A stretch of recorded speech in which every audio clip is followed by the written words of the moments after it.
episode 4 of Into the Foxhole. Yes! It is even. This is like episode 3. Oh yeah, episode 3 of Into the Foxhole. Getting ahead of myself. I'm so excited. We're gonna cut it out and use that for 4.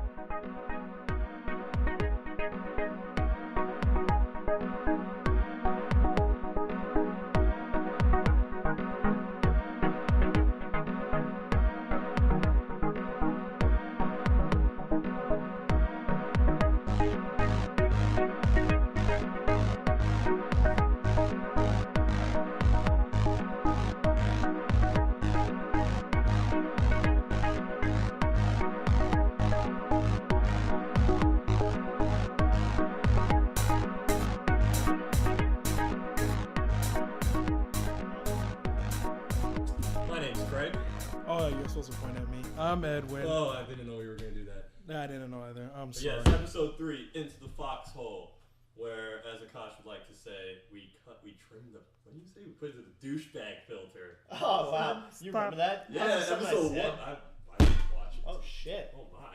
Alright, well, this podcast has been fun. We shouldn't be getting violent. Kneecaps are getting slashed. Slashed? What the fuck? Thunder slash. Yeah. Exactly. That's what Akash is like. You mean some sort of thunder slash? Yeah, they'll get it when they see the link. a lot of sexy information of like news has happened this week. One of the main nice tidbits that everybody is excited everybody has been Wada has stepped down from Square and he's no longer there. This is the most glorious news. This is like when they killed like Saddam or whatever. Like people are like rejoicing. People as far as that, but I would literally like to go ahead and start a slow clap if I could. If I can just go ahead and start a slow clap. Go ahead, start it out now. Start that shit out, bruh. Well, listen. Yeah. Thank you. Yeah. Man, Lord knows he needed to step down. Yeah, well, I mean, listen, I think, Edwin, that's a very unfair comparison. I think that Iwata by far did more damage than Saddam. Probably. No, you're right. Oh, I thought you were going to go somewhere else, but you saved it. That's right. Into the Foxhole, episode 3, 120% dirtier than last. Very much so. We get it raunchy. Very much so. But, I mean, like we said, Iwata needed to go. Square has suffered tremendously this past generation. This man has like destroyed this fucking company, right? I mean, though they did good with their Ubisoft acquisition, their Eidos acquisition. I don't really feel that that's good enough to help the series in general. When you think Square, I mean, you're not necessarily going to think of some of these IPs. Yeah. And I mean, though you are helping your other studios, we need to think about what's good for Square, like internally. Oh man, can't wait for that next Squaresoft game, Tomb Raider 3. But we don't really like the current state that's going on in Square. Me and Craig have kind of like been quite vocal about like we don't really like where the direction the company's going. I mean, sometimes people want to think like, oh, okay, it's just a fanboy thing, or maybe they like Final Fantasy so much and they're just mad that you're not getting 12 of them. It's like, look, the reason why a lot of us are pissed off is we feel we're not even getting the minimum of what Final Fantasy games used to get, let's say a generation ago, where you get your solid 3 Final Fantasies, 2 Kingdom Hearts, MMO. So MMO barely released. You got like barely 1, because if you consider the rest of them sequels, that's barely 1 in my mind. It's like X2. I would never consider X2 one of them. So this is kind of like the state, and the no console Kingdom Hearts on top of that. So this is the type of feeling that we get left with. So I don't feel it's a financial thing, as if Square can't afford to do these things, because they could afford to buy and purchase Eidos. Now, that's a good acquisition, but like, what about your internal teams? Like, we got Versus, which we just talked about to death last podcast. This game is essentially Ghost. Nobody knows where it is. Might as well be Vaporware. No one knows where the fuck it is anymore. They announced that in like 2017. Yeah, that's yes. What we were talking about. We were talking about that last podcast. They announced it right alongside Final Fantasy 13. Should have listened, Akash from Sons of Thunder slash. Should have been there, Akash. Hashtag Sons of Thunder slash. Should have been there. Should have listened to it. This game has been like gone for far too long. Nobody knows where the fuck this game is. Yeah, and financially, let me stop you there for just a second. I just wanted to say that Wada joined Square in 2000, April 2000. April 2000. This is when things went bad. No play. 13-year run. 13. That's that boy's number. 13 years. Coincidence? No. But I mean, I don't want to say it's because of him that he's there, but these decisions that were made clearly impacted the company in a negative way. You'd have to take into consideration it's $106 million loss from something called reconstructioning through the company. But this reconstruction never equaled to anything being fixed.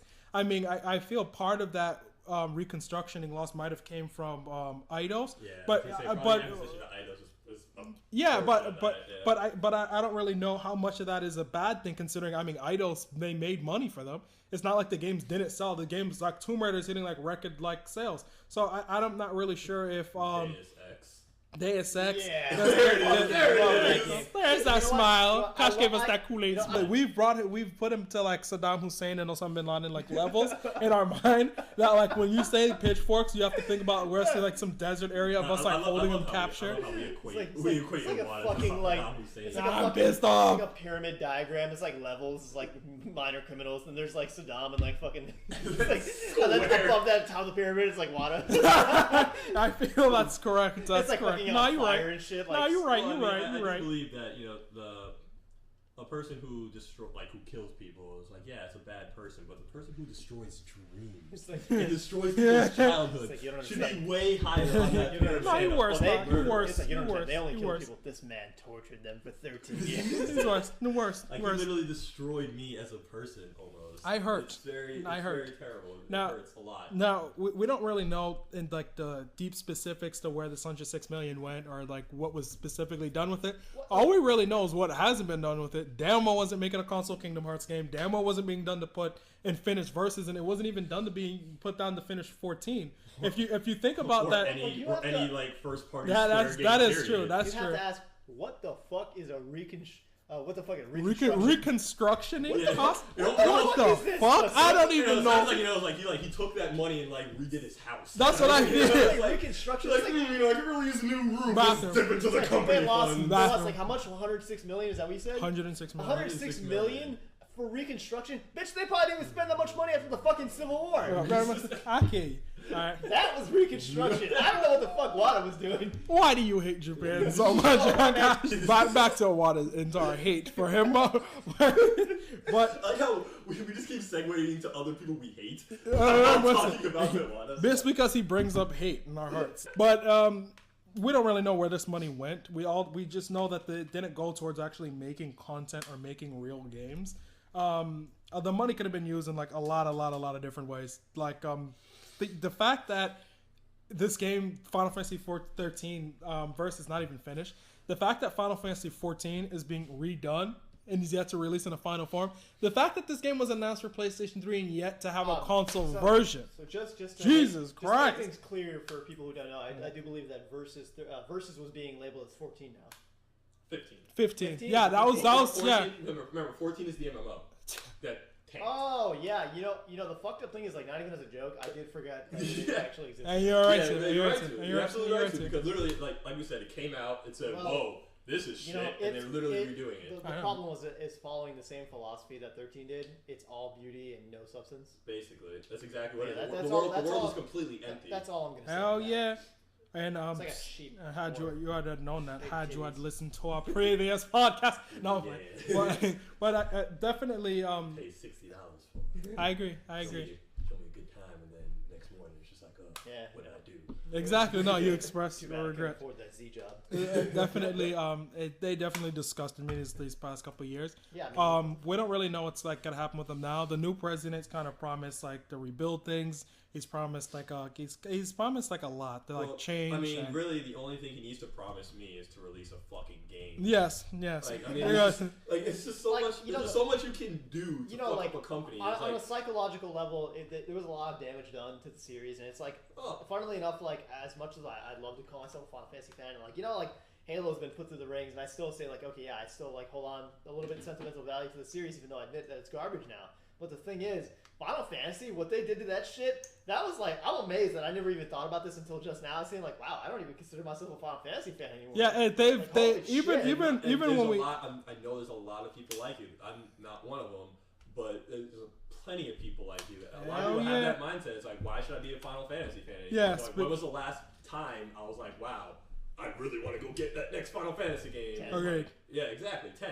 and It's just- I remember when 12 came out. I literally didn't really even know anything about the game. I'm like, oh, it's fucking Final Fantasy. Like, I will almost never do that for any game. But I was like, you know what? I saw like one trailer. I was just like, remember- all right, I'll get this game.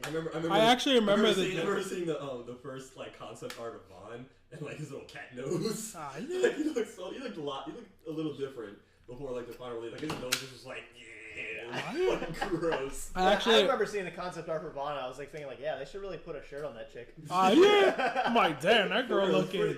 Like, Give us some boobies. Even now, like playing Final Fantasy, I was like, I touched on Final Fantasy 12 just the other day. Looking at Vaughn still again today, he still looks gross to me.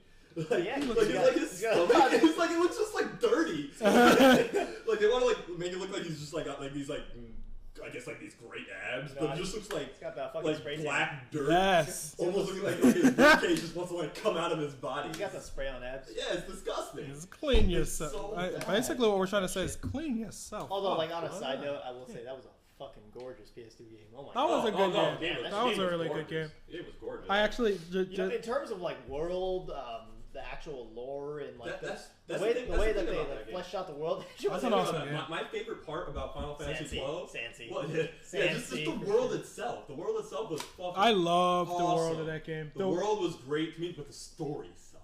Yeah, the story did Like, suck. It had premise though. Like it was cool. Like the fact that the idea like the judges and that was Oh, yeah, badass. that's what I'm saying. That's all part of the world. to I me, mean, that right? concept was That's more just like- interesting than the execution. I mean, none Yeah. of that shit really, Yeah, I felt Exactly. equal to something Exactly. cool. Just the story itself, just to me, like Final Fantasy 12 story was literally, oh man, we need this thing. Got it. Okay, now we gotta go get this thing. Got that too. Damn it, they stole it. It's okay though because we can get like this one. Okay, got it. Let's go fight the last boss. That's what makes and it then the last happen. boss is like, hey, who are you? And then you kill him, and then game's And then you over. compare that shit to like Final Fantasy 9. Oh yeah, we're a band of thieves attempting to commit political fucking crime by kidnapping the princess of a country who does not want to be the princess. She And wants then you to be find out that kidnapped. there's this whole political Too intrigue big. between her mother starting a war with other nations, It's just and then like, explore the other nations and view and meet their people and see the differences. oh, it's And disgusting. see the ruination that they left behind, that these See, black men that's- stuff. What the ladies, fuck? ladies and gentlemen, this is what we Holy call this is what we call a story. Yeah, I You get see, it. this is a There was politics. There was fucking romance. there was a fucking plot. Boobies. That's all I want. There was a play. There was a play. That was There a was. beautiful play. Oh, that was So, funny when you and friendship him had to and fake the little ideals. plague thing to get Yeah, out of there when you're yeah. kidnapping the princess.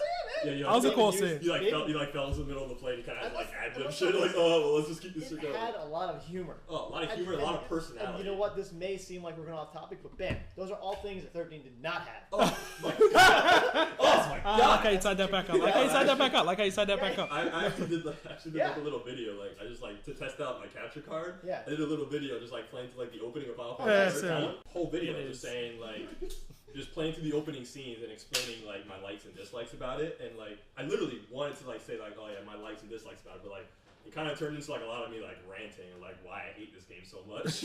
And, like, But- I took it from like a gameplay perspective, a story perspective, everything, and just like I just kind of destroyed that game. Like, No, I you're felt right, it just wasn't good. Hey, The it's plot like was it's terrible. You didn't care about anything that was happening. it's hard to find a lot of things to like about that game because they changed so much from the core Final Fantasy stuff. Mhm. Like with 12, I mean, despite 12 changing some of the gameplay stuff up, every Final Fantasy game kind of does here and there. It still kept the core fundamentals of a Final Fantasy game in an Very RPG true. intact. 13 kind of not allowing you to. Necrohalls of Nabudis. 13. That's one of the greatest location names in that game. I'm sorry, Like man. what, 12? Yeah, in 12. Yeah. That's some interesting places. That, to- that was like the tomb, right? Yeah, the tombs, the Yeah. Necrohalls of Nabudis had the same, like you said, the Sand Sea. The That was, Namians that was and a hard ass Samsi. fuck. That was a Yeah. hard ass fucking Oh, ass my game. God. That game was actually really hard in general. That game was really Yeah, that hard. game was really hard. You But, know, they Maybe do the that last boss MMO was really- feel. that- The MMO feel where it's like you can run into enemies that'll fuck your shit up. Yeah. They'll, You they'll, like Oh, the- no, they'll let's hit get you. the skull up again. They'll hit Get you. about it. They'll hit you. But That's fucked up. You're like trying to run away. No, can't get away. But I definitely like the concept of having it where it's action, but you could also pause it to be turn based. That's something that I like that they did with 12. I liked almost everything with 12, with the exception of the actual story and There was an option to concept. make that turn based. Yeah. You can make it wait. I played the- I played the- turn-based, but like It's when you open the menu, everything will pop. It's essentially the same thing. Like after you're done doing a move, it doesn't move for you. It's the same thing. Like It's ATB active versus. It's the same thing. That's I chose. You can change from active to wait. Yeah, so I chose to play it that way. I probably realized that when I played it, but I forgot about that. I was about to be like, you're shitting on my dick here. Right? No, bring the battles in 12. that's how I played. That's how I played the game the first time. I was playing active because I'm not a bitch. Sorry, I know I need to. I'm a Final Fantasy fan. Like We're playing it. We're playing turn based on this. Why would I do that? He's like, oh, I'm sorry. I'm terribly sorry. No, I'm sorry for you, Akash. No, but I played it that way because I'm a Final Fantasy fan. I'm gonna play it the old school way. Shit! You heard me. Damn. Yeah. Yo, I'm gonna You heard me. I'm gonna keep that. I'm gonna make it every time I turn on my computer and just have everyone's voice saying, "I'm a Final Fantasy fan," just so I know. And when I mean, and ladies and gentlemen, when I say Final Fantasy, I mean pre-13. No, I just decided to play active because I like series. skill-based things and I can think on my feet. But yes, we're getting off track. It was like we usually do. E-games, no Wii Sports, no play 'em. But yeah, so basically, I'm really hoping that this next president of Square really gets his shit together and realizes that us as SquareSoft fans, we still truly enjoy Final Fantasy and we still want to see it do well.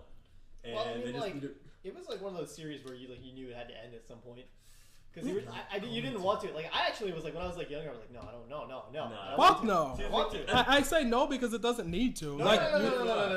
When I say end, I'm not saying by actual you want it somebody actually ends it. I'm saying somewhere down the line, what happened now is what it was gonna happen.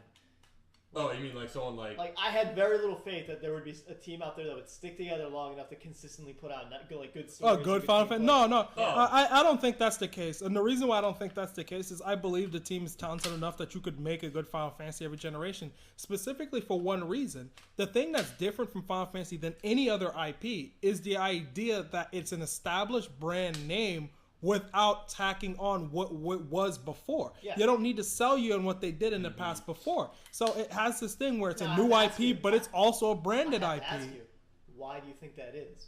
It's all narrative and certain thematic elements of the game. Yeah, it is, And but the ability for a team to put out consistently a good story No, that follows certain things like chocobos, probably a crystal, some other bullshit like that, whatever. yeah, but it's not as if they didn't go deeper into this universe. There's a lot of Final Fantasies that they have your cyberpunk Final Fantasies like what 10 and 6 did, and then you got more of your closer Final Fantasies that are more like the Middle Ages, kind of like 9 did and 12 did. So you would have to understand that you don't need to do all those different elements. Final Fantasy is one of these things where you could go futuristic, you could go medieval, you could go almost any time period with this game series. I don't think that has anything to do with that. I'm not arguing that fact at all. I totally agree with you. But what I'm saying is that when it comes down to it, each Final Fantasy where it distinguishes itself is certain changes in battle system and mostly narrative.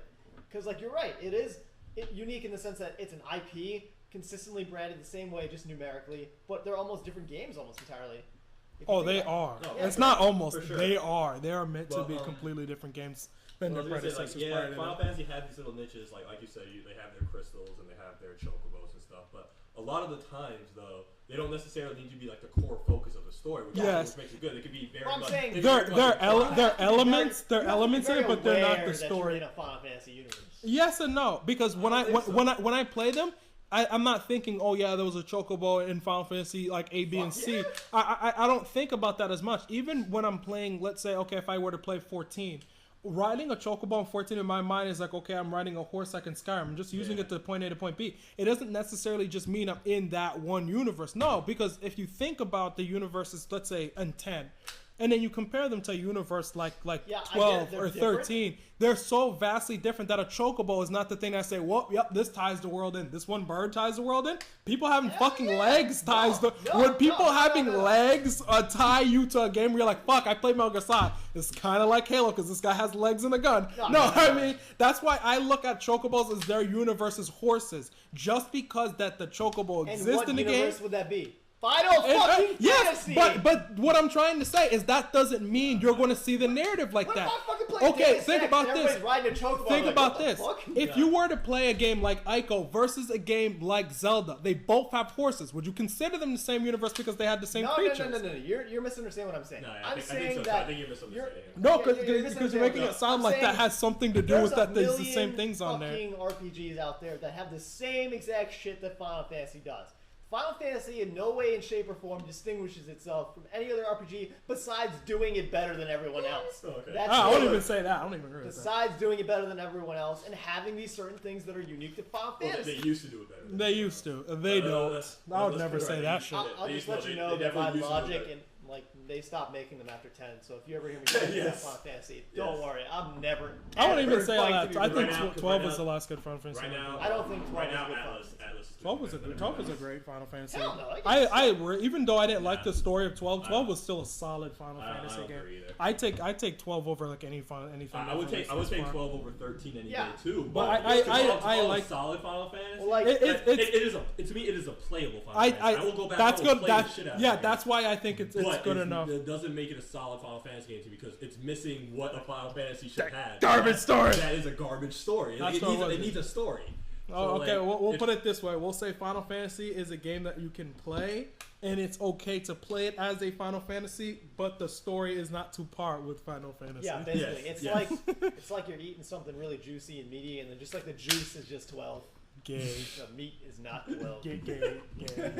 That's gay. But, It's like the fucking Boondocks, nigga. You gay. no, nigga, you gay. No, you gay. But we don't really care for what Square's released in like My the point last is, couple of years. And this is Like nasty. chocobos and crystals and all that shit. That's like a flavor of Final Fantasy. It's like something that accompanies those games. Right. It doesn't have to be in every game, and the chocobo doesn't have to be the same in every game. For all we know, like in Final Yeah. Fantasy 7, chocobos are nice creatures, and maybe if they made 15, Chocobo hasn't been the same chocobos every can be game. like That hasn't- chocobos can they've be kinda like been, like, ravaged different in other creatures, games. For all I care, but it's still Okay, a chocobos. motherfucking chocobo. Yeah, Right? I feel it. I agree. They've kind of If made them I different see a in some of the chocobo in a games. Final Fantasy game, I'm like, yep, it's a Final Fantasy game. And there are two. But Yeah, but like to me, like I don't see like if I play a game like Final Fantasy 7, while I'm playing Final Fantasy 7, I'm not like, man, I'm playing a Final Fantasy No, game. So I'm playing not Final saying Fantasy those are 7. defining elements. Yeah. I'm saying those That's are what it seemed supplementary elements. They're like they're contextual things that help you bring together something. Right. No, that's what it's. What if a company was saying, "Hey, remember that game you loved? Well, you know, and say it was like 2 generations ago. Say, well, we're making a new a redoing of it. We're gonna do it exact same way. It's gonna be like a piece by piece remake. What if they went in, changed the sounds slightly, changed menu sounds, changed slight things like that? It would feel like a horror. It would feel like dirty as shit. It's like it looks like the same game. But there are certain things that just don't make it like the Bomberman for the Xbox. It's like I don't wanna think game about is the that. Same thing. Bottom line about this whole Iwata story, thank God. Yes. And Where hopefully this new I don't even know what's this fucker's name. I don't even know. Yo, look up the new I ass's know name. who I'm gonna be looking at for like the next 13 years. Who we're gonna be yelling at next? That's if he Yeah. lasts. Who we're gonna be yelling at next? I don't really. I mean I don't want to say. Well, yeah, I do. Fuck it. It was good. He left. I feel. I feel it was time for a change. Okay, honestly. his the- name is Yosuke Matsuda. Yosuke. But yes, they are cutting costs, and they need to get rid of some shit. Hopefully this guy could like fix what's going on, because I've always felt for years that what's wrong with Square has nothing to do with the development of a game. Like many people, I've always felt it's up to management. Man. It has to. yes, because I've No, never no. felt it was. I remember reading an article that was saying like basically like the CEO is very highly determinant of what happens even to the lower echelons of the company, because what they transfer down to their their underlings go down to their underlings, go down to their underlings, etc. Right. Point is, he makes the big calls, and when it comes right down to it, obviously the right calls are not He made. hasn't made it. No. The only good call he's made, obviously, is Because Iris. like the overall design philosophy of the company is And for probably who- dependent on him. Yes, it's not even just that. I feel it's the management that's going on in terms of controlling what these teams do, and the decision to not purchase a team to make these games became a problem. It's like I don't want to say that they're being cheap, but there's no way in shape and form you could tell me you have a single fucking team making 2 games at once, and then one gets delayed, so that means 2 others prior to them even getting released are getting delayed too. But you bought an Eidos team. I don't understand. Why did you buy all these teams like Crystal Dynamics and Eidos' Montreal? Why the fuck did you buy all these teams, but you didn't even buy the teams to finish your own damn games that you're working on internally? That's why I don't really believe that it's not a money thing. It's where they're spending the money. They wanted to be cheap, and they didn't want to have to say, okay, let me buy an extra team. They wanted to rest their laurels that, okay, yeah, you'll finish 13, and then after you're done with 13, they'll help with Versus, and after you're done with that, they'll work on Kingdom Hearts 3. Okay, what if one of these games was delayed? Doesn't that mean every project, therefore, is being delayed now? So none of these games are being worked on because they're resting their laurels on this one team, like developing all these games. When in reality, financially, it would have made more sense to them to just buy more teams. And that same thing Just- is just, exactly why Final Fantasy 14 tanked so hard. First of all, this is a Exactly. It doesn't have enough support behind it. Next thing you know, I think this is a we need picture to of release it, and then it's nothing. There's nothing in the game for you to do. And this guy's saying some scary shit. It says, due to the radical change of environment, I'd like to fundamentally review what works and what doesn't work for our company. Then cast all of our resources towards extending what makes us successful and thoroughly squeezing out what doesn't. Yeah, That's what he fucking said. He's like thoroughly squeezing out what doesn't, i.e. someone's getting killed over there in Japan. Yo, people getting fired, yo. He's gonna be like standing over them, fucking show them like program, and like, what you doing over there? So what you doing over there? Help me! they misclicked that one key in programming code. Like, oh, dead weight. That's what's gonna happen. Kids are gonna be jumping off the roof of buildings and shit and killing themselves. Yeah. That's what's gonna happen. Suicide rate in Japan is even higher. And you're That's into good. I get to see more episodes of Detective Conan. Episode's gonna be like, yeah, we found out he worked for Square. All we can say about that is we're happy that Square got a new president, and we're happy that Iwata got his ass kicked. Let's hope this means that there is a Final Fantasy 15 reveal, and let's hope that that reveal isn't them trying to redo Versus, because that would probably, in my opinion, would mean they admitted some sort of defeat. But I the only thing I could say from this to end this is that even if one of these projects release and we do end up getting this game for real, like the amount of trust that was lost between this company is so tremendous that to the point where even when Square shows us a gorgeous tech demo of like from the Luminous engine, we don't have that excitement because we don't believe them anymore. So it's like you showing us this almost means nothing. Except Craig, because he's just a fanboy. He's just like, what's wrong with you? so good. I just feel that had this had been another studio, I'd be more. Did I move it? You might have moved it. Had this had been a different company, would have been a little bit more excited.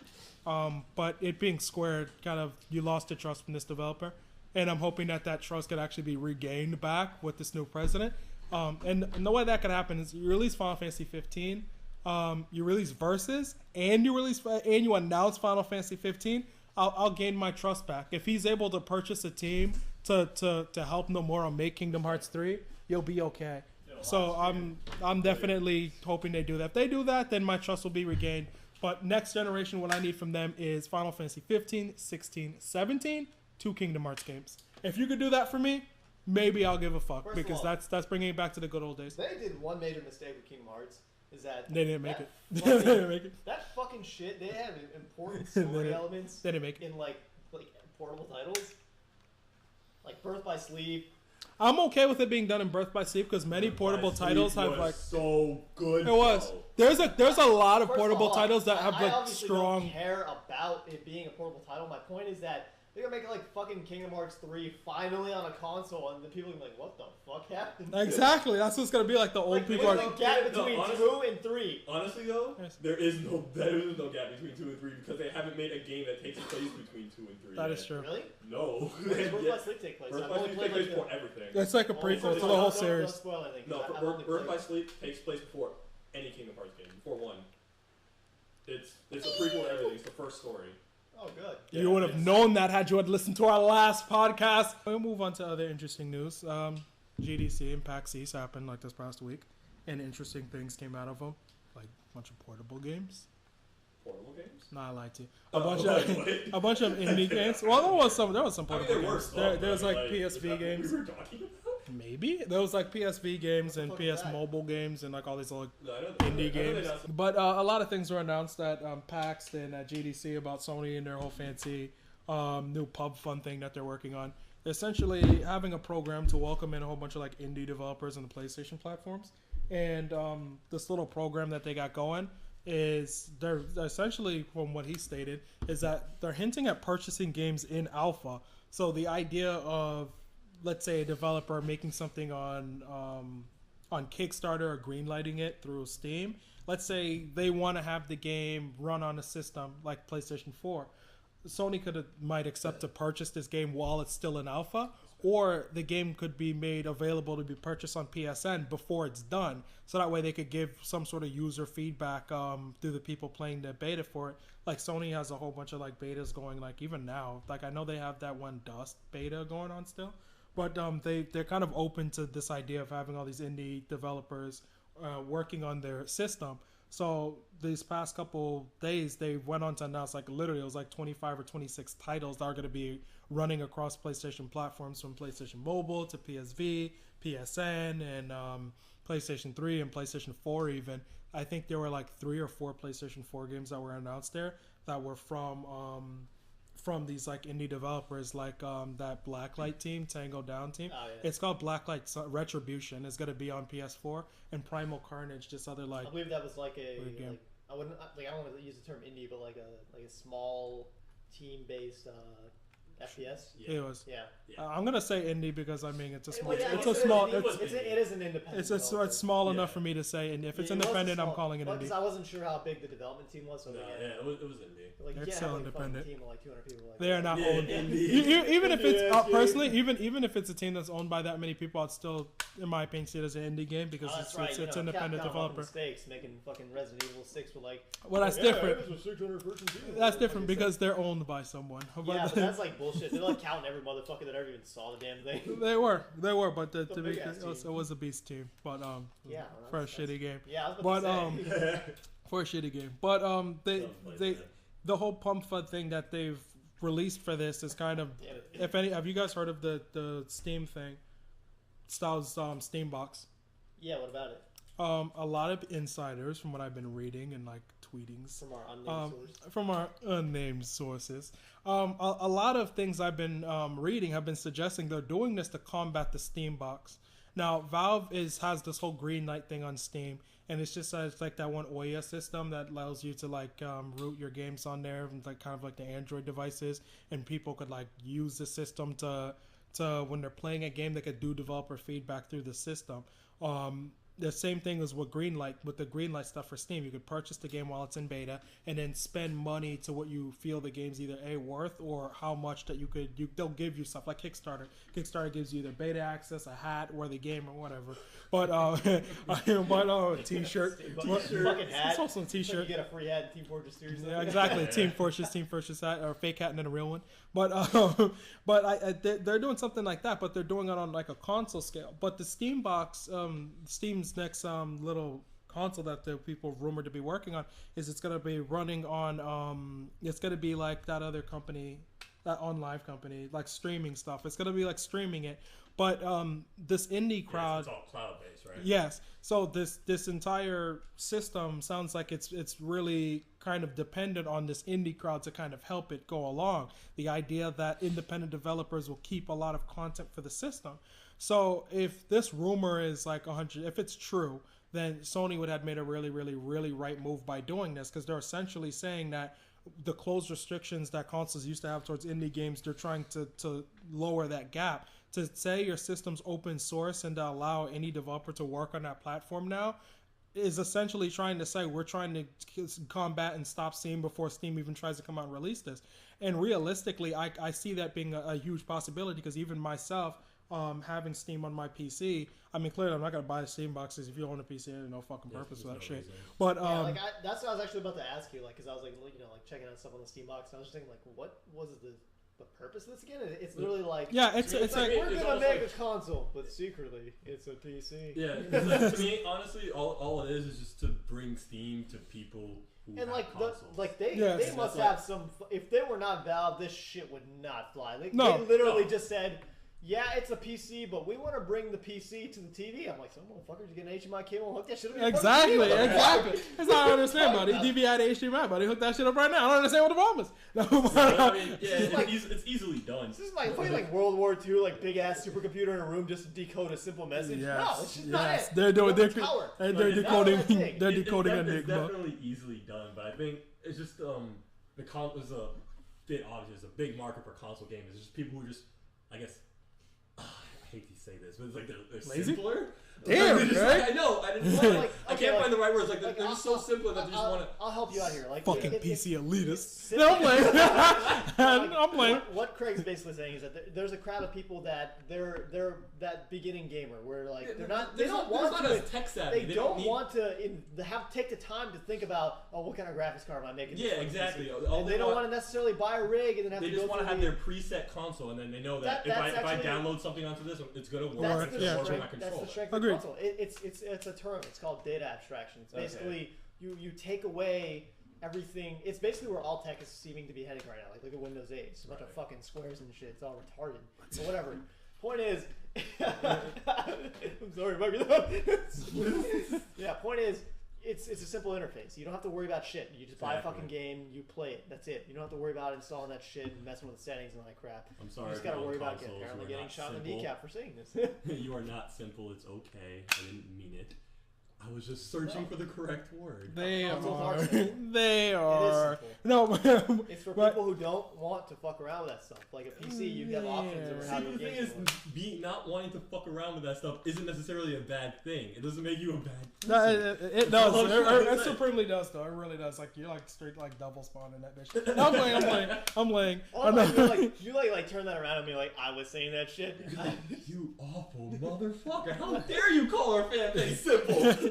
You were just telling me last week you wanted to. Oh, you bitch! Oh my. Tricksters. Console elite. Tricksters. No, I but spend most of my time playing on console. no, but them wanting to do this, I mean, so this would essentially kill a lot of the. I don't want to use that pun, Steam. I was like, I was trying not to use that pun, but this would essentially try to kill their Steam. You obviously want to say Stop. Steam, if you would. I didn't want to use Did that you pun. say douse their Steam? Yeah, it's sick. How But the fuck this- is that possible this- to douse Steam? Steam is You know like what? water. Fuck you. But this would It was essentially at one slow. point. It was. This would slow down their Steam. I want to say it like that. But it would be, because if you think about it, it's gonna be difficult to warrant gay. selling a it's gonna be hard to warrant selling a Steam console. Only because when you think about it, I mean, having the always on internet on connection to play because you're streaming it now is like one thing, but the Steam library doesn't go through all of PC. That's another thing. And another thing is like, do we even know how the performance will play on crappier games? But I don't want to like discount the Steam system prior to it releasing. This is really the only reason why I brought that up was because I feel that Sony's strategy with this PUMFA thing was to combat what Valve might do with Steam, with the Steam thing. I think I've kind of already been. It all boils down to one question. One question only. What is this bringing to the table that isn't already being brought to the table with consoles? What do you mean for Steambox? Yeah. It remains to be seen. Only reason why is because they haven't even officially announced it themselves. So it's though they've announced that they said that they're working on something like that. Valve is They not haven't. a stupid company. Exactly. They've talked about Valve- yeah. There's Valve something could not different create about an it. entire console just to say, hey, here's Steam. You can stream it. Yeah, I truthfully think that I think they're using the terminology Steam as like a subsidiary of their own branding. No, I personally think that a lot of people don't understand. I think it has to do with streaming it. They've already stated that it will be a stream type service.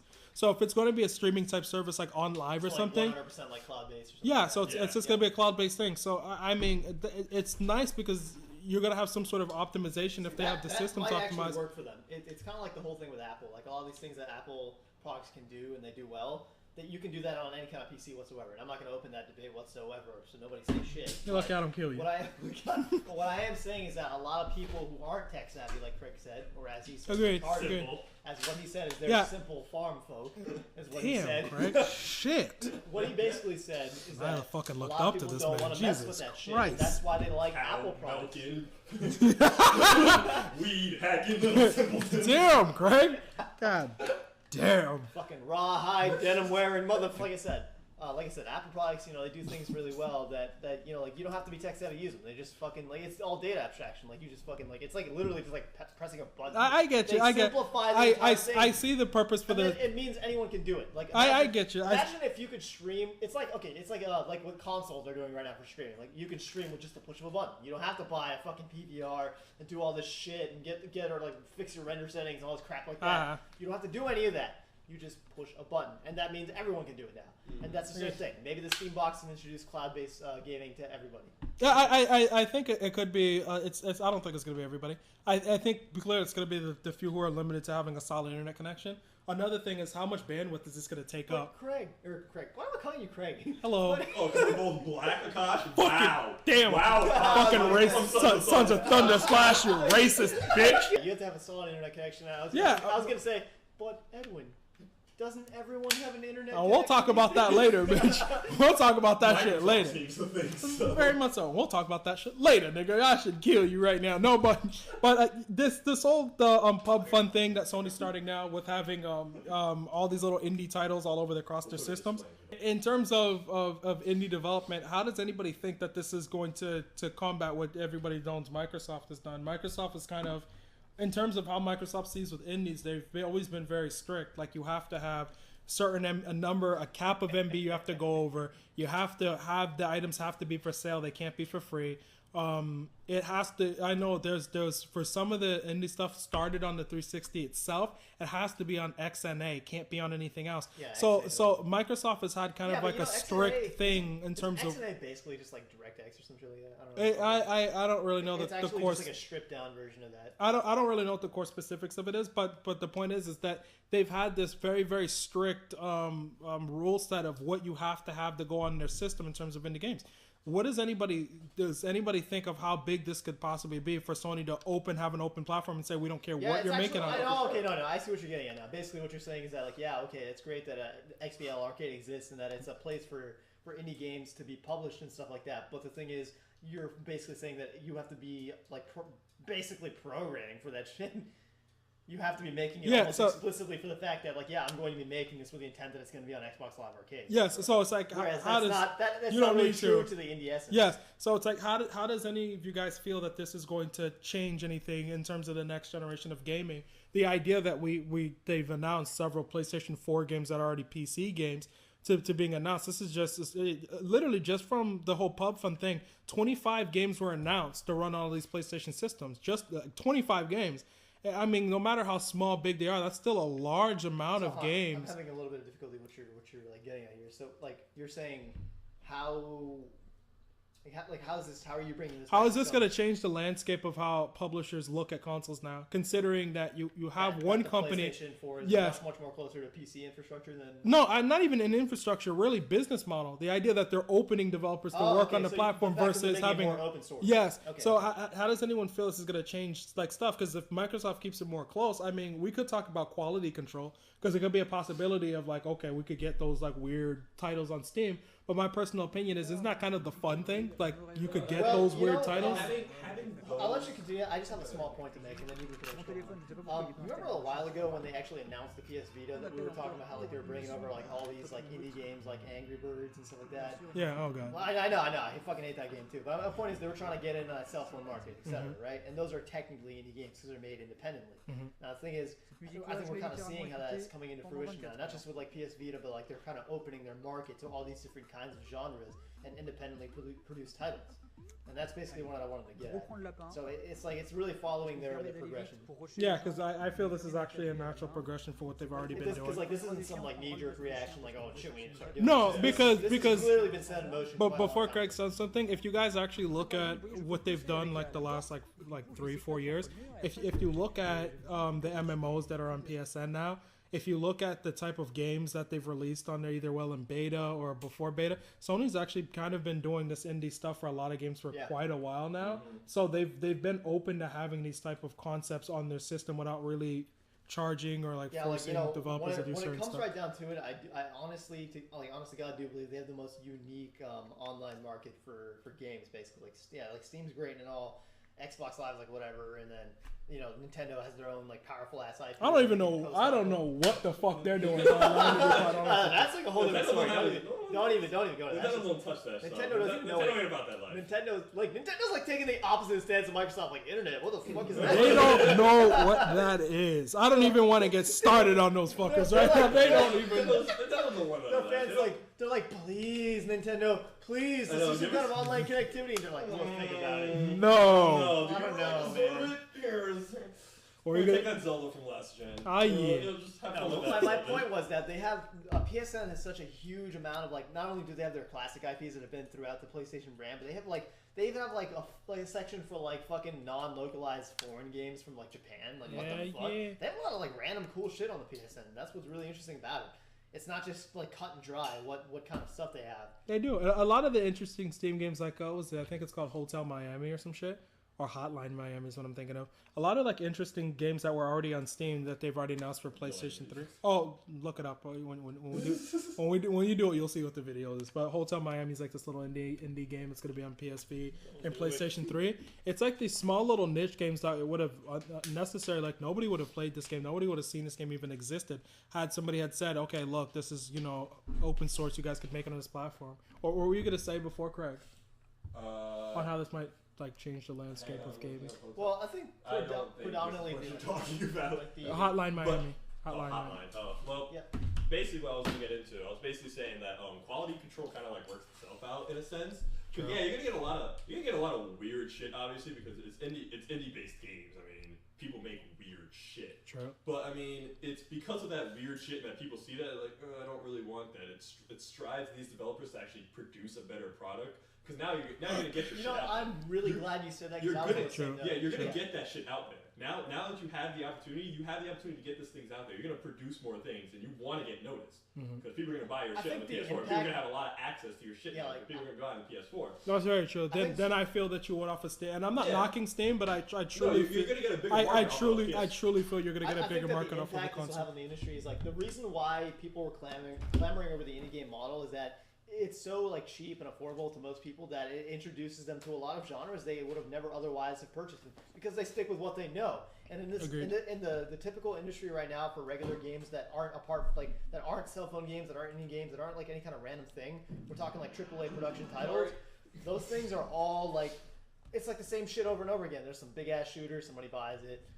No, it's like some old Grand Theft Auto shit. Like that Grand Theft Auto 2 shit. Fucking figures, man. It would be in Miami. But on full screen. But yeah, my point is, with a lot more of these indie games being put out and made accessible to other people, this is going to have a huge impact on what is popular and what people actually buy into. And let's face it, whenever if somebody creates a whole new genre of games that branches off, that starts off as indie games, and other people start emulating it and making their own versions of it, and it becomes its own genre, and it ends up becoming something profitable to actually pursue and make. And then you see this diversity and branching out and what genres become actually profitable to do. Because let's face it, right now, if you're not making like some big ass RPG or some shooter, it's chances are it's a risky investment. It is. Even within that genre, it's hard to do. Yeah, even I can almost see like an evolution of genres that are already there. Very much so. You can see you're gonna see because these indie developers are gonna be like doing shit that like David Cage is doing. That's not easy to pull off. That is, it's one of these things where even when you look at anything that you've seen from Quantic Dreams as of recent,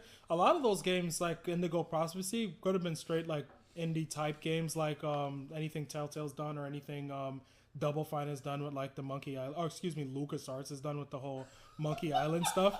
But relax, we're looking at footage from an indie game. No, we are.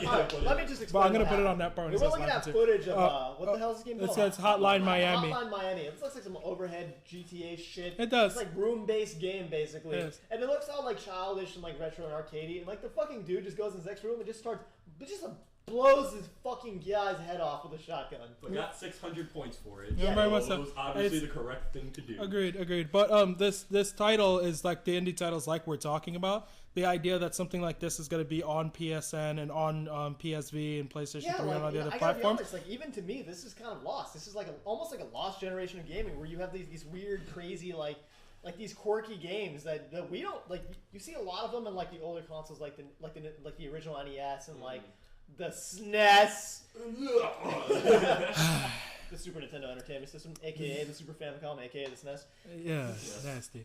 But yeah, you don't really see those kind of quirky ass games for a long ass time, and now, I mean, I think it'll make a comeback since this indie game model is becoming more indie games. I mean, let me explain something. as much as I'm talking about this being like a diamond, I'm just gonna say there's gonna be a lot of fucking doo doo. Oh yeah, you're gonna see a lot lot of of doo-doo shit. ass That's games. that's just how it is. But I like that. exactly That's kind of- that's why I personally I'm okay with that. That's actually the strength of it though, because it's like you know what, you never know what you're gonna Exactly. get. And when You have to there's push no through the shit. there's no because- expectations. It's like when you find something cool and you're like, wow, this is actually really cool. Exactly. I mean, look at all those like weird ass like you look at the old like you said like weird ass like SNES games. Some of the shit you would probably never even touch. The next thing you know, you play and you're like, oh, this shit's actually Yeah, like the the one game. the Scooby Doo game on the Super Nintendo. That shit was fucking Like awesome. the one game I told you about. Like, It's oh, a Scooby-Doo game. games, that's licensed. So people are like, oh, I'm gonna want that for my kids. That was fucking cool. I know, it might have been cool. It might have been a fantastic game, but like a game like I was telling you about, like that Rocky and Pocky, or Pocky and Rocky. We're like, what the fuck is Pocky and Rocky? No one knows what the fuck this is, but you fucking played that game, and that game was the fucking Pockets and Rockets. like it is so good. It's like you're gonna get that a lot now, and it's gonna be awesome. I can't fucking wait. It's a step in the right direction. It is, and I think the great thing about this is that these indie developers get to get feedback in real time from the people playing any of these games on PSN and any of the other networks that they're eventually going to have it on.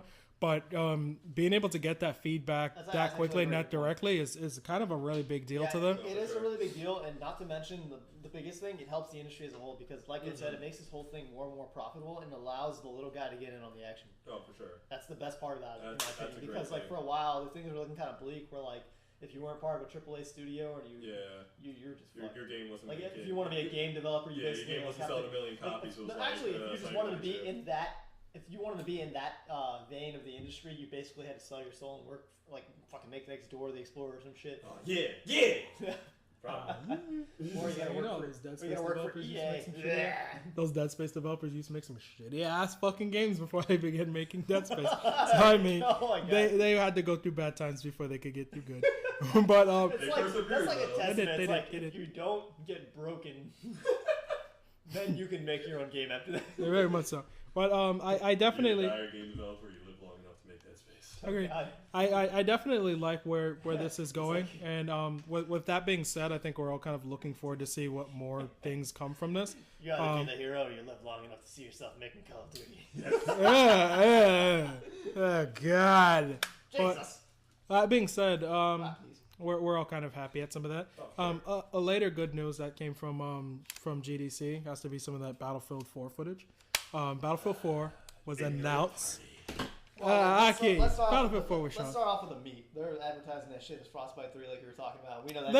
They were. It's just like Frostbite 2.3. Yes, what I was stating earlier, to Akash when I was showing him the video, there's 17-minute video that's up on YouTube. Everybody that feast their eyes upon. It was called like fishing in Baku Matsu Hatsu Tatsu Village or whatever. That anime. Fishing in Baku. Who am I? But Oh, damn. it was very anime. No, it wasn't. But but I guess it was kind of. It just felt anime because it had like a kind of Japanese sounding word and then like. it did. Right, everyone's wrong. That's lighthearted right. music That's right. to it. It did. But the opening starts off. Some Jeep is turned upside down. Killed him. Oh no, I'm not saying this right, Greg. No, you're right. No, the trailer opens up. They're inside some sort of Humvee or Jeep turned upside down, and water's in it, and then they're telling them to do so. In terms of the story, like we don't care. I'm not even gonna touch them on the story because I just don't fucking care. But we're just gonna go deep into the multiplayer aspect of what we want from it and what we think they could do from it. But in terms of the engine itself, before we get to anything else, they after showing this long presentation and showing this really long demo of it, they go on to state that it's running in Frostbite 3. So I know everyone's confusion is like, fuck do you mean Frostbite 3? This is not could this be the third Frostbite? You guys didn't just make a damn engine. And it's not. It's a patent term. It's a marketing point. Yes, and I was telling Akash earlier that I felt that maybe they're just saying The this trailer as like 2.5. It's said really literally not. It's like this is running in Frostbite 3 or it just said Frostbite 3? No, they said that themselves. Like Oh, they they said said that it themselves that it's running Frostbite 3. But they don't have enough time to make another Frostbite engine. That's just impossible. So so the likeliness is that this is essentially Frostbite 2.5. It's just an upgraded version of Frostbite 2. I can't believe in even the wildest dreams that this is the third Frostbite. but it does look good. I mean, I'm not gonna say it doesn't look like it looks. It looks like lighting, Battlefield 3. The smoke and like the particle effects and all that stuff are really cool. They're all better. They're all better, in fact. But Everything's that's what you would expect from a sequel. Yes, everything's no, but it's not like better. It's just suggesting not so much better that it warrants being called like Frostbite 3. No, hell no. Right. But it looks good, and it looks the way you would expect a sequel to be done within the same engine as the last. It definitely looks interesting, and the destruction sort of looks there, but you can't really tell from this trailer. It's a single player trailer, so we can't really tell how much this destruction is going to impact the multiplayer game. I got a chance to play Endgame this past weekend. Finally, I got time to play Endgame. You're gonna want to who's got to carry this conversation. It's the fucking shit. Endgame is awesome. No, but please educate us. Endgame is awesome. It's new expansion to Battlefield 3, and basically in Endgame you have Capture the Flag, which is fucking amazing in Battlefield. Capture the Flag is just really strange. What makes it work? Everything. The vehicles make it fucking awesome. Vehicles with people playing Capture the Flag and being able to like freaking just explode the vehicle that has the flag in it, or it's really and Warhawk was the shit for Capture. That's what really made Capture Flag epic. Warhawk was just awesome. Capture Flag was epic as shit. It was. So during the beta of Warhawk, like me and Marcos and Travis found like all these like we found a lot of like bugs in the game, and one of the bugs that was in the original beta was you could get the flag, jump on someone's Warhawk, and they can essentially fly to the base. Dude, but you can't do that anymore. I don't know. Did you play 1942 Battlefield? Yeah. Do you remember people used to do that cheap ass shit on Wake Island where they'll fucking low fly over the Broken flag ass on low, the base, and they'll just jump in the plane? They'll like come and they'll dive bomb to pick you up, and you just enter. You just gotta like you have to like jump at the right time, and then you have to like press E to enter exactly right when they come next to you. It's like so funny. Like, for all you guys that don't know, like Wake Island is like a horseshoe shaped map, and at the tip of each horseshoe would be a base with like the flag. Yeah, so you would just straight across the sea instead of going past the entire universe. So it's exactly so. The enemy was like, all right, we've set up defensive perimeters here and here, and we've got the tank position. You got like all these like mines set up and everything. Like, nope, here comes some plane. Some guys like kamikazing it. So dive bomb and pick up the dude and just fly back. No, it's broken. It was broken, but a lot of that was like patched out later on. But but you know what, like. Wake Island is like that classic map. That's a good. I want them to do what's it called? I want them to do Capture the Flag for Wake Island for it's 3. A perfect map. I only played Endgame on some of the newer maps. I've yet to play Endgame on the back to Karkan maps like Wake Island. Yeah. So but Capture the Flag just feels really awesome. I really like how it feels on there. But what I wanted to touch upon is with us going into Battlefield 4. Which, my personal opinion, shouldn't even be called 4. I actually think it should be called subtitled something, considering it's just the second of one running on the same engine. But I'm excited for a lot of things in Battlefield 4, especially the destructibility. Now, me and Avkash have talked about this whole destructibility thing at length to state that, well, in Bad Company 2, I truly feel... I kill you. But no one cares, Akash. But the idea of... Just helping you out. The idea of being able to destroy a building or be able to flatten it out for strategic advantage was a really big deal in Bad Company 2. But having an Encom station inside of this clearly like broke things up. It wasn't really fair to the overall game.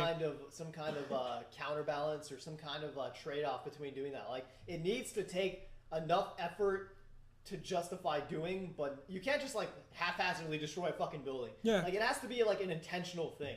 Because that's what happened a lot of times in like Bad Company 2, where it's just like people just like, all right, we gotta flatten out this building really fucking fast and just dominate basically, or you'll join in a match and everything's gone. No, essentially, and they've leveled everything out. You just see this clear, vast wasteland. If you're gonna have the ability to destroy a building, it needs to be very systematic. Yes, and we were talking about that earlier when we were first looking at the trailer. I don't want to see one fucking engineer with C4 and the added fucking thing to get extra C4 it needs to to by himself. Yes, it needs to be slower. And that I feel that if you could destroy a building, if you need to be able to do it slower and it needs to take longer to destroy a building, I prefer that than anything.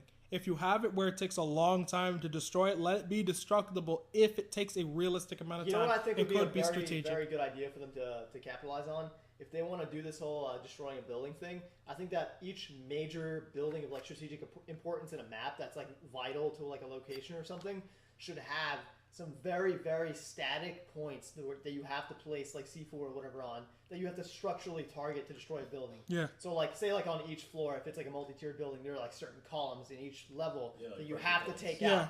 That way, everyone can know at some point or another after playing the game, like, okay, these are the points that they need to target to structurally compromise this building, and we can now actively defend these points. Yes, I agree with that. You can't just be like, I'm going to put C4 on the outer wall of this building all around and then just blow it up. No. Yes, I agree. I agree. That'd be a great point. Yeah. I agree because even though they feel it sort of breaks some of the stuff, I feel it's realistic in terms of warfare, and it makes sense. This The people who are this is the part in a game where you have to compromise a little bit of realism to get game. I know, and we've talked. I've talked about that for a while with like a bunch of other people who play the game, that they feel that maybe having it be like that is like wiping out the entire field. They feel is like too much. Yeah. If it is too much, and I agree with that's too much, make it take longer, so that way anybody who can't technically achieve that should deserve the victory. You take out all of it. It's like just make it harder. Not just like these particular pressure points. Like if you get these 3 particular points, the building is going to collapse. It's what it's going to do. But like also like those points the building itself can still crumble. It still can like do all these things. Sure.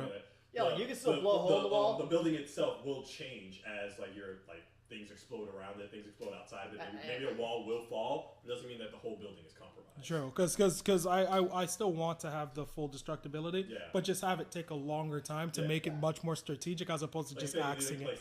Still have it like where you can like destroy like an outside wall, so like you have like an easier access point when you get to those vital points. My idea of this was like basically saying like you would have like okay like there's a major point like a rush point or whatever that you need to like capture or whatever, and in order to actually destroy that building, there were like say it's like 2 floors and there's like I don't know like 2 or 3 columns on each floor that require you to destroy them before you can completely crumble that building. Now you can still fuck up the walls and create openings and lines of sight, but overall if you want to topple that building you need to destroy like these 3 major columns or whatever, and these columns are really strong.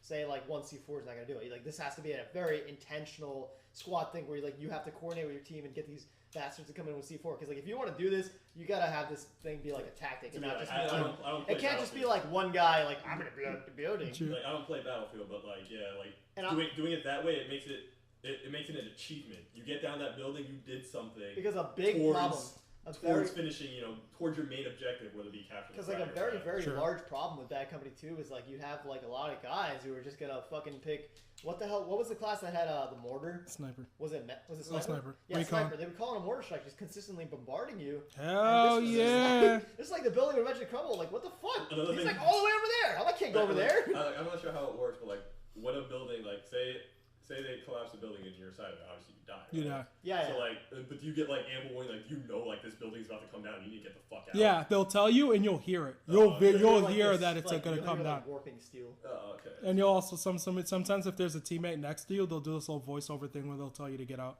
But like you don't actually have that much time to get out. A lot of times you don't really have a lot. You don't want to have like every time a building comes down.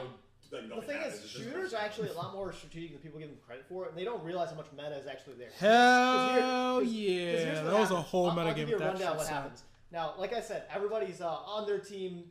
Everybody on the enemy team is like a sniper or whatever, and they're using mortar strikes to fucking bombard your shit. And you're thinking like, wow, that's really cheap. And your boy used now, C4. what we need to do is, since they've set up a defensive perimeter and we can't get closer to them, nor should we, because we should be defending and not assaulting them, we have to stand our ground. But this means that we need to attack them from range. So many of us are going to switch over to sniper to be able to kill these guys from a distance, or tend to lean towards that long range thing. And if the enemy is aware of that and finds out that your whole team has switched to like sniper or some long range tendency, if they immediately start switching over to CQC based things, they're going to exploit that weakness so hard. Yeah, well, close quarters combat. Yeah. This is awesome. That's like a meta, and quite frankly, that's very difficult to follow within the confines of the game. Now, imagine if you're trying to think of that, and then the building's crumbling, you're like, It's too late. It's too late. By the time you want to switch your class, it was too late. Yeah, exactly. But in Bad Company 2, I think shooters need that meta. They do. But the problem is, it has to be an accessible meta. It's just like the whole problem with like Halo is people saying like, oh yeah, like only like the higher tier of players know when power weapons respawn if you put them on static timers. Saying like, how complicated is it to put a fucking in-game timer to tell people when rockets spawn? It helps everybody. Everyone wins. Knowing when rockets spawn should not be secret knowledge. That should be knowledge that everyone has, so everybody can fight for it. It makes for an exciting match. Yes, but I definitely like the the whole meta thing with the destructibility, because it's how I played Battlefield strategically. It's how I played it. A lot of times when I'm defending. Before you say that, I just want to add one point to my idea. I was saying like the key points would have obviously like a large amount of quote unquote hit points to actually destroy the columns. But I think like the random buildings should only have like one column holding them up. Just if they're of non-strategic importance. Yes, that's what I feel. Yeah. I feel that just kind of adds to that whole adds to the whole fun factor. Yeah. Of you blowing shit up. But so if you got some asshole camping out some random building, you can take care of anything. Just fucking take care of that shit yourself. Yes. Well, so in the game I played Bad Company 2 a lot, largely that way. With, let's say, if you're defending, to go and blow up a building that's in front of where the objective is you're trying to defend, or to make a clear sight of path to where the objective is, so that way destroying, some trees here, some trees there, and a building here, and if the objective is right here, it means that anybody coming within a large radius to it will get shot before they ever come up. Having that cover and that coverage and not being able to be seen strongly has a lot to do with the gameplay. For if you can't be seen when you're in this cover, it means that it's very likely your team will lose because they won't know when to defend when you actually set it. Like there is a skill gap between players, but the biggest thing is it's all about positioning. It's where you are. It's about the visibility you have. It's about the force you have in terms of the tanks. It's about even communication. The idea that somebody can't communicate that there's a tank coming up means there's no engineer to stop this from happening. All these things like help in the whole Battlefield thing of trying to stop something from happening ahead of time. So just one squad communicating with each other could really, really change a lot of stuff in the battle. Also, one thing that I really loved about the Destruction 2.0 and Bad Company 2 is that it added this whole level of like infantry combat tactic where like, you always have that one guy who's gonna be like sitting like corner peeking you at a window, and it just pisses you off. And whenever you were in assault, you had a way to combat that because you had like a secondary grenade launcher. If they were just sniping there and like corner peeking you by a window, then duck back on the side of the window, if you shot the side of the window with a grenade launcher, blow up the whole wall, blow up the fucking wall, and the guy behind it would die. Which is great. So it's like it gave you it made it seem as if people can't just hide behind these things that are unbreakable. You can't just be in a sniper rifle by yourself in a window. Of this You can't be a guy with a sniper rifle behind a window of this titanium like, steel building.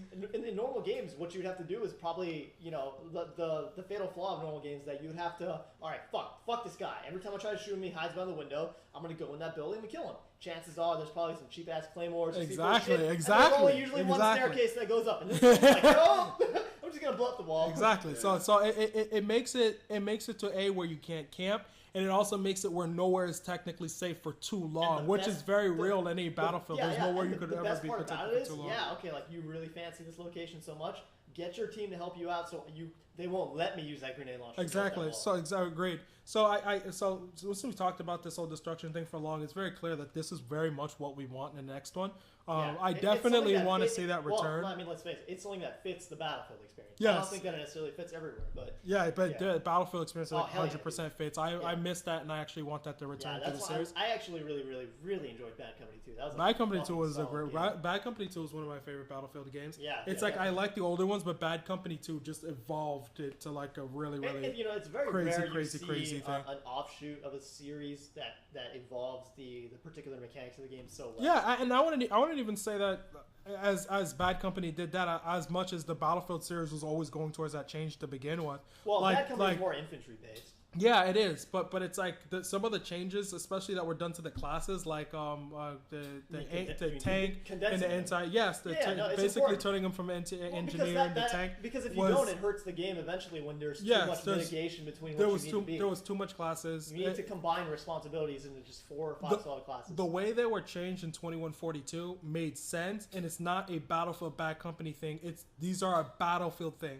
So don't think of it as, well, Bad Company did no. The Battlefield series changed this. This destruction and this changing of the classes was something that it didn't even matter if Bad Company 3 released and if Battlefield 3 released and Bad Company never existed, these changes would have still been made. This is a thing that was implemented in the series because it needed to be implemented into the series. I have a question for you though. What are your thoughts on so everybody knows if you've played Battlefield, you know that as of late there are certain weapons that don't pertain to classes. Like you can be like an engineer. And you would think engineer shotgun or SMG, but you can sometimes have this particular assault rifle or something like that. Yeah. Like classless weapons. What are your thoughts on that?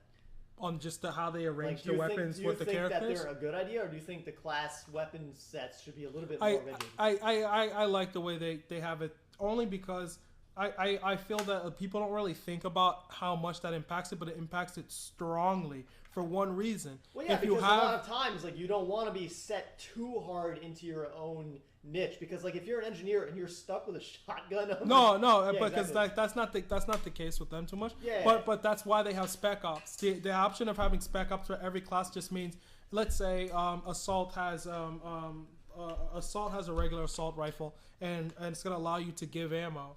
But if assault has the ability to give ammo and then the medic gives you the light machine gun, that's done for a specific reason on purpose. Oh, yeah. And the reason why it's done is it's trying to say, well, when I turn into a light machine gun guy, I have ammo because I need ammo. But if I turn the theme of a support. Yes. So if I have a guy that's giving life, he needs to have a gun that allows him to be powerful enough that he's ability to get in and out to give this life.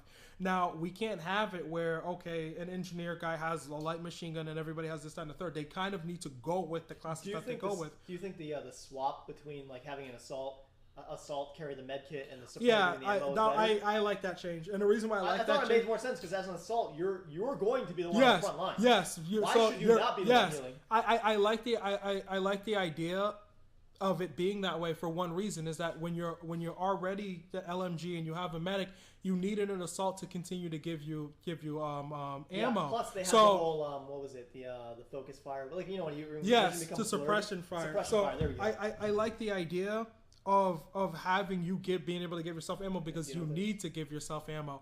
You spend so much ammo suppressing fire against people that you can't just have somebody else give it to you. Now I do like the understanding that, oh well, it would make more sense team-based stuff like what they did with Bad Company. By not giving that to the guy who had the most ammo, it allowed for someone to give it to him. But if he needs health, he needs to come to you. So I kind of like that, but I do like the way they did it this time more because it allows you to say, well, I'm going to give ammo to other people, but I primarily need this. My class needs this. I can't depend on another class for this. So I do like the change that they did to it, and I do like that the weapons are based through that whole class thing where you need a specific type of character needs that. Like the carbine weapons being part of the engineer thing just based on speed.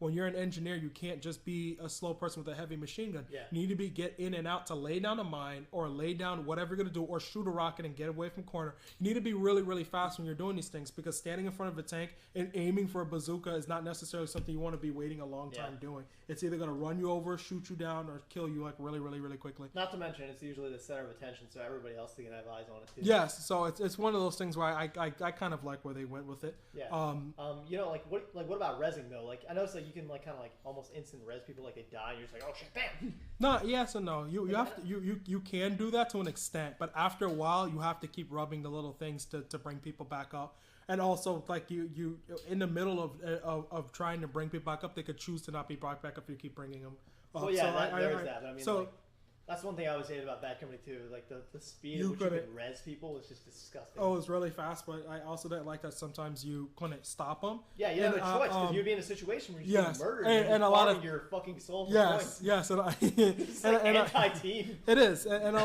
lot of times you want to quickly switch to another class to assess the situation, but can't because they keep killing you. They keep bringing you back, and you don't want to be brought back. But they changed that. But I want to see where 4 goes with the whole vehicle stuff. I want to see where they're going to go with this land and sea thing because I don't really know how much is in the single player that actually has to do with what we'll be playing with the multiplayer. Yeah. Now they showed the naval battle stuff, and I was like kind of like ranting on this on Facebook like a couple of weeks ago, like trying to like lie about all the stupid things that was gonna be like U-boats and shit, like all these fake things, like trying to like decrypt their stupid like teaser like page thing out on Twitter.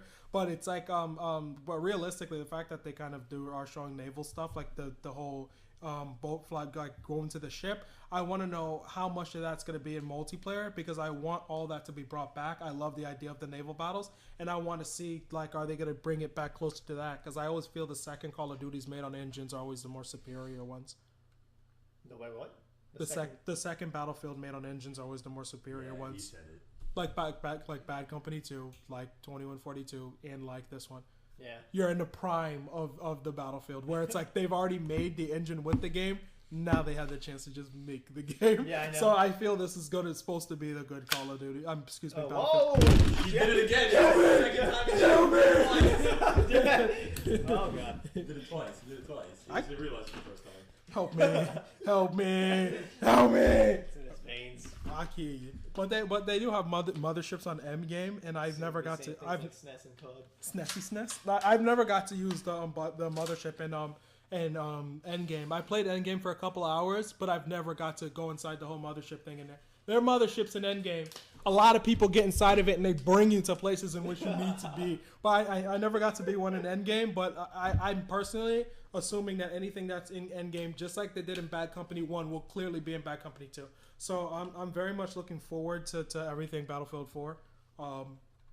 Everything. Motherships, capture the flag, all that fanciness. One day I might give a fuck. I kill you. I kill you, Greg. Damn. Greg doesn't play for us, man. He doesn't. There's like a lot of other fanciness. That's about it. That's about it. Until they get out more information, that's about it. We could talk about Battlefield all day. Yeah, but unless they come out with more information, we'll have that like podcast another day. So Disney announced 2 days ago. No, This is the side news. Disney announced the closure of LucasArts, and they're closing LucasArts games. Everyone's crying. Like, oh no, LucasArts. I'm more like, oh no, like Star Wars 1313. Slut bitch.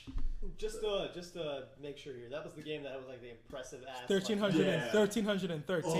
1,313's gone. Elevator fucking exploding. Yeah. Hopping on fucking debris.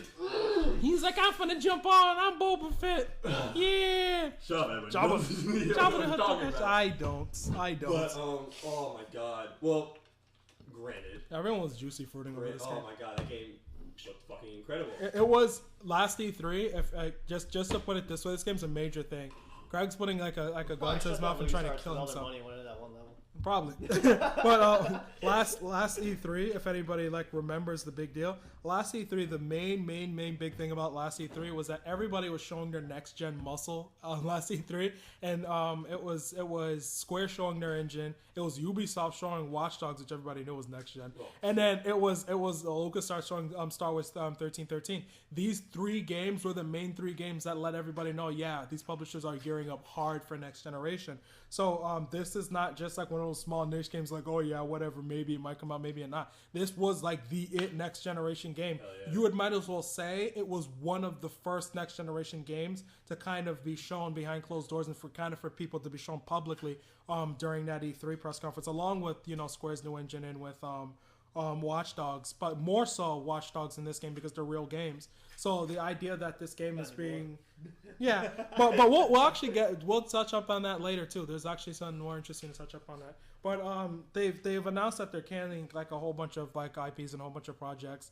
And but one of the things for Star Wars 1313, so everybody doesn't go kill themselves over, is that the game's not being 100% canned. From my understanding, the game is on an indefinite hold. And from what I've read is that they're looking for other companies to help take over the project. Like they're probably looking to outsource it. So it's not like completely dead. There's so many great studios out there that would probably like be more than happy to take over this project. There's a lot of teams out there that'd be more than happy to take over this next project. I could see EA or was it Ubisoft that did? It wasn't. LucasArts did that in-house, didn't they? That one Star Wars game you were playing. Which one? With the guy and he's like the apprentice to like Vader or some shit. Oh. Wasn't that done in-house? Force Unleashed. Yeah, that was in-house. That was LucasArts. That was LucasArts. Oh, okay. Fuck that shit. I got thought a list of all Ubisoft the did that game. I've actually got a list of all the Holy games right shit. here. But it's on hold indefinitely, and we just want to know like what team possibly might take over it, if any team. Fucking at idea all. how many fucking games they made? They've made a lot of games. You're talking about a team that's like Star Wars. they've been around. They've done like the Grim Fandango games, and they've done like the Tales of Monkey Island game. They've done a lot of old PC like point and click games. They're an old team. Storied developer, yeah. Oh, They are, but it's like been around for a long ass time. Well, I mean, this list is like games that they probably didn't make all of these. They probably published some. Eat a dick. No, the majority of those are in-house made. Because to my understanding, LucasArts wasn't done as like in there as a publisher. They were done as like the concept and developer. Way. They did Zombies in My Neighbors. Yep. Oh, Okay. fuck the world. How does that make you feel? How does it make you feel, bitch? Yeah, it wasn't. I had a feeling it was. I had a feeling it was them in house because I thought Ubisoft did it, but I think I remember hearing that was done all by LucasArts, and they did things. But Star Wars 1313 was really looking like a great game. You're never gonna But get that sequel to Star Wars, Jess. go to hell. But I definitely I don't see it as like a lost cause. Any team any team at EA could outsource this game and take it over. No, for sure. So it's I don't want everybody I can see EA picking this up and giving it to a team. and BioWare going out and be like, Yeah, yay. another one. Star Wars. Let's fuck it up. No. But I definitely see some team trying to take it over. I just find it hard to believe that they're just gonna leave it at that. Especially the buzz it made last E3. I mean, Yeah, like you said, like this wasn't a little thing. Like people saw this game and were shitting their pants. This was like one of like 3 games I was like, oh snap, this is yeah, not like E3 was like kind of like a blur. It was like, it's almost 1313. Kids, Boba Fett.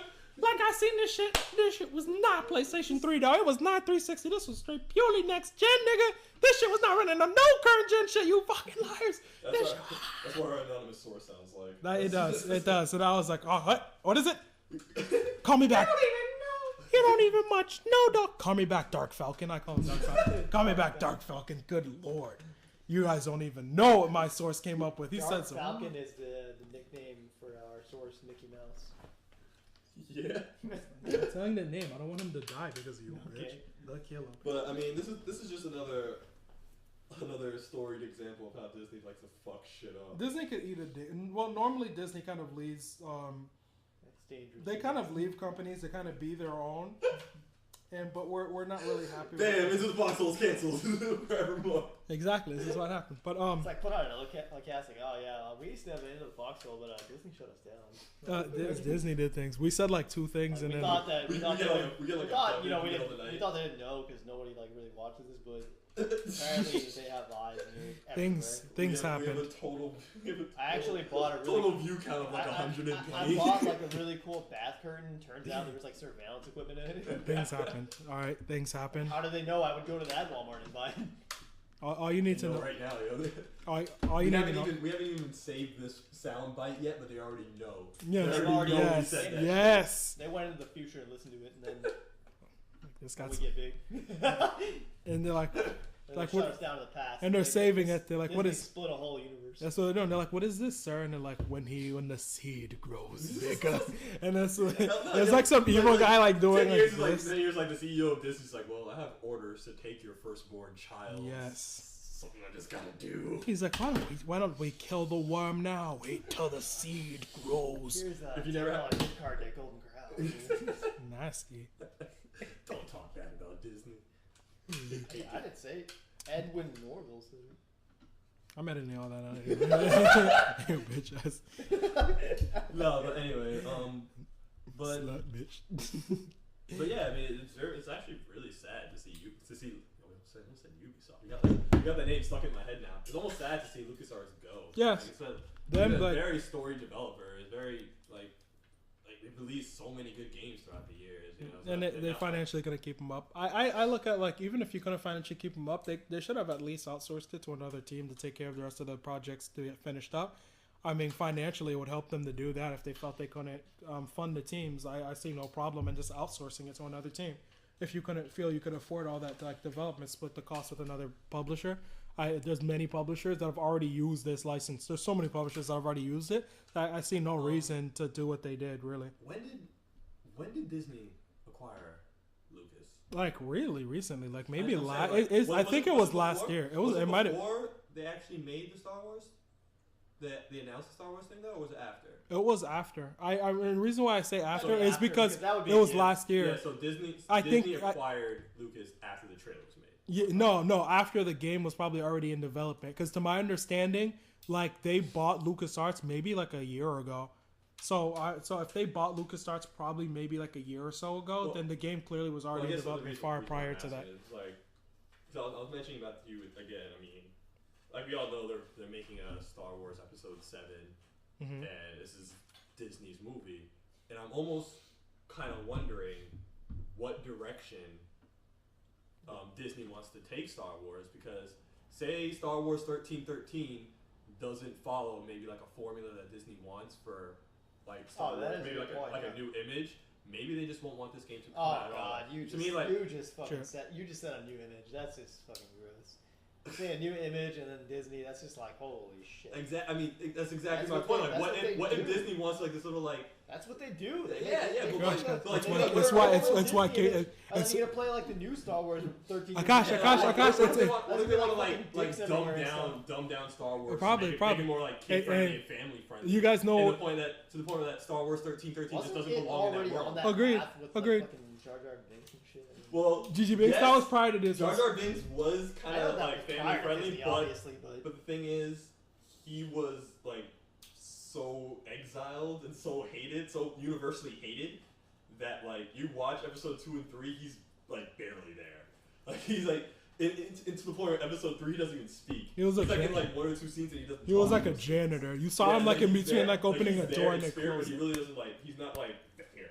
Like he's not really like. You saw him in like a crowd of people when he passed by. Someone might have pointed to him, maybe. But he ended up becoming trivial. Like, oh, there's the Jar Jar Binks cameo. But even that, it's like still even afterwards, like Lucas like kind of redeemed themselves with like some of the other stuff that they came out with like that Clone Wars cartoon series was actually pretty. Oh yeah, I heard it was good. Yeah, so I mean like it still had that almost like it could still be whatever it wanted, you know. But now with Disney being under control, is like if they wanted to make it this more family friendly thing, Star Wars 1313, like I said, just may not fit in this new Disney world, you know, and they can just axe it completely. Very much so. Like I like what they're doing with it. I don't really think it's that. I personally don't think they're gonna do that. A possibility because I just don't trust Disney. I don't either, but just to make everyone feel a little bit more safe about the situation, Disney is doing a lot of things with other companies, but a lot of times they leave these companies to be independent of their own. Like with Miramax, all the Tarantino films are on Miramax. A lot of violent movies are on Miramax. I mean, it doesn't stop these things from being releasing. If internally they felt that, I mean, technically Disney hasn't really interfered with any of the Marvel stuff. If you look at all the Marvel stuff that's released, Disney's never interfered with any of them. You don't really see like a strong. All the good Marvel cartoons that are out currently. Well, yeah, I know. Damn it, Greg.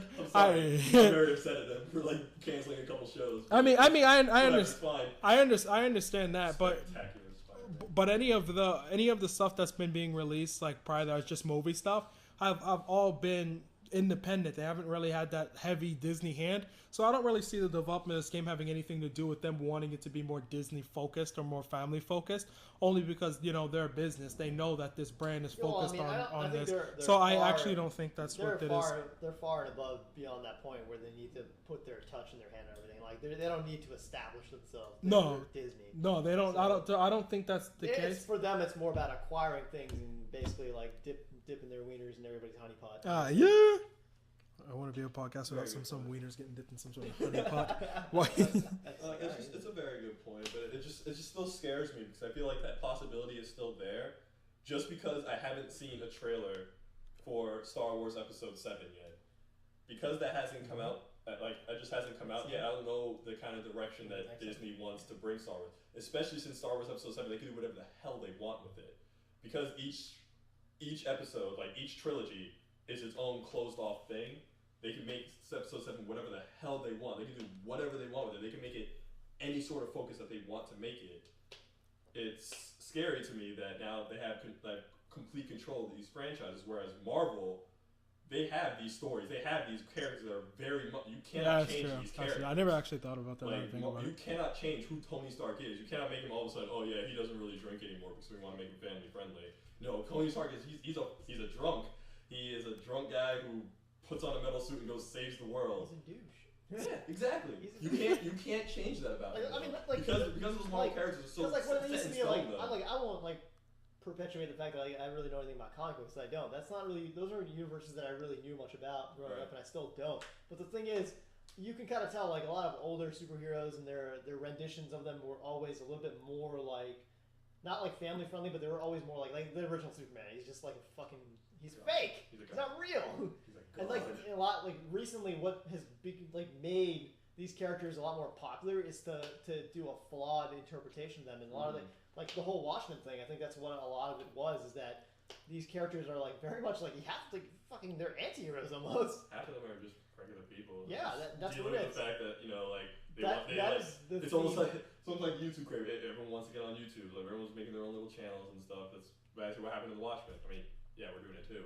But I mean, I'm just saying, like they were successful in the Watchmen up to until yeah, but it's a working formula. That's actually the key to making any kind of good entertainment is to make something that it doesn't necessarily have to be realistic, but has to be realistic within itself. And you can't just have like people that are just like fake. Like no one, you can't relate to people like that. The thing is, like, you can't. What is exciting about Superman? Broken, ungrounded son of a I'm not bitch. a fan of Superman, so I can't really comment. I know, but we're getting a bit off track here. I don't know where this is heading at. We're talking about Disney. So, I mean, like, they need to it's die. Like with Star Wars, though, it's like there have been. I guess you can say the same for Marvel too, but like there have been like happy little campy Star Wars stuff, and there's been like the gritty, grungy, like dirty, I'm gonna kill you, underworld type Star Wars rape. Stuff. So it's like I don't know, it just nervous me as a fan of Star Wars, the direction that it could possibly go. It's nerve wracking. I hope it. Ever since I heard Disney acquiring Star Wars, this is like oh no.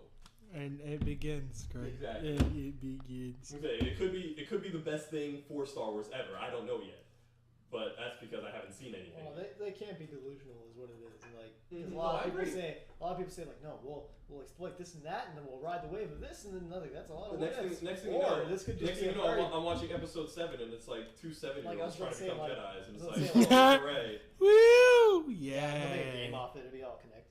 Exactly. Connect. Oh, they already did that. They did. Yeah. It's called Connectables. Yeah. Have you seen the Connectables? No, I saw that. I saw that. Have you actually seen the Star Wars Connect game though? Fucking That's what it is. It's 2 teenage kids running around with Stop it. lightsabers. Stop. I don't want to know. I don't want to know. Take it out of my brain. And Han Solo starts I dancing. don't want to know it. They do a Dance Revolution game with fucking Star Wars characters. They do it, Akash. It's not really something I want to hear. Not really something I want to hear. Alright, I think we should wrap this up.